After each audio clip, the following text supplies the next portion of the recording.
आइए देखते हैं गुजरात की नवनियुक्त मुख्यमंत्री श्रीमती आनंदीबेन पटेल, जो 12 साल पहले पूज्य संत श्री आशाराम जी बापू के सत्संग में आई थी, क्या कहना है उनका। प्रातस्मरणीय पूज्य श्री बापू विशाल संख्या में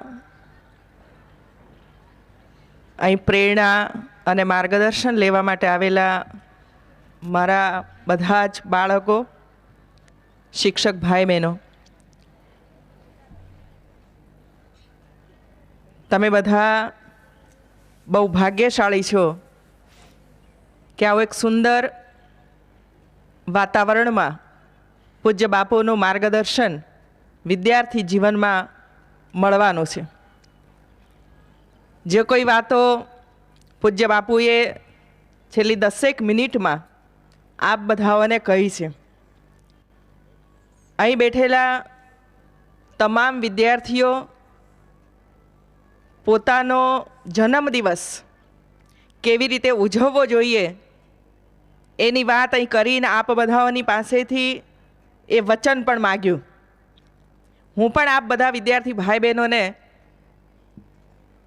એ કહેવા માગું છું કે અહીં આપેલું વચન પછી એમ ન માનતા કે પૂજ્ય બાપુ ત્યાં ક્યાં જોવા આવવાના છે, અમારા ઘરે ક્યાં જોવા આવવાના છે, કે અમે અમારો જન્મદિવસ કેવી રીતે ઉજવ્યો, પરંતુ મહાપુરુષોના સાધુઓના સ્વામીજીઓની સામે આપણે જે કોઈ સંકલ્પ કરીએ અને એમને જે વચન આપણે આપીએ એ વચન કોઈ પણ ભોગે આપણે પાળવું જોઈએ।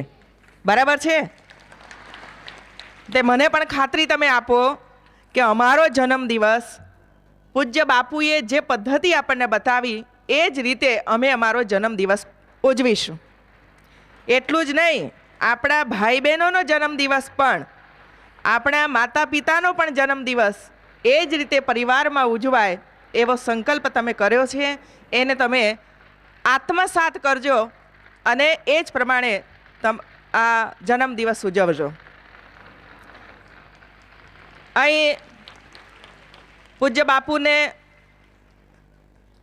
શિક્ષણ વિભાગની અંદર આત્મબળ વધારવા માટેની જે વાત કરી છે, શિક્ષણ વિભાગમાં પ્રાથમિક વિભાગની અંદર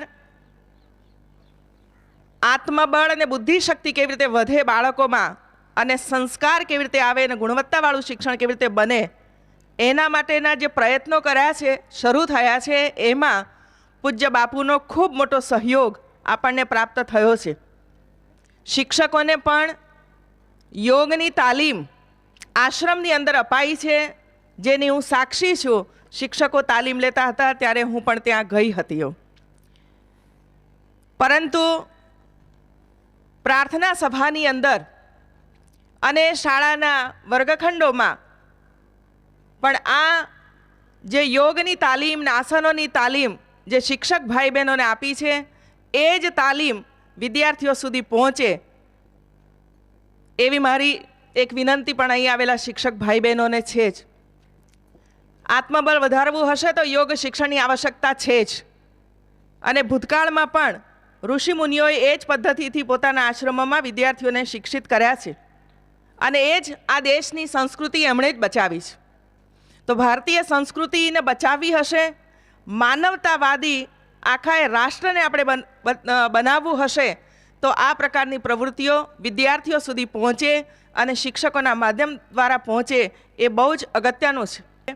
આ પ્રસંગે આપના દર્શન કરવાની જે તક અમને પૂરી પાડી છે બદલ હું ખરેખર મારી જાતને ધન્યભાગ્ય સમજું છું। આભાર। ફરી પાછા અવસર આવે તો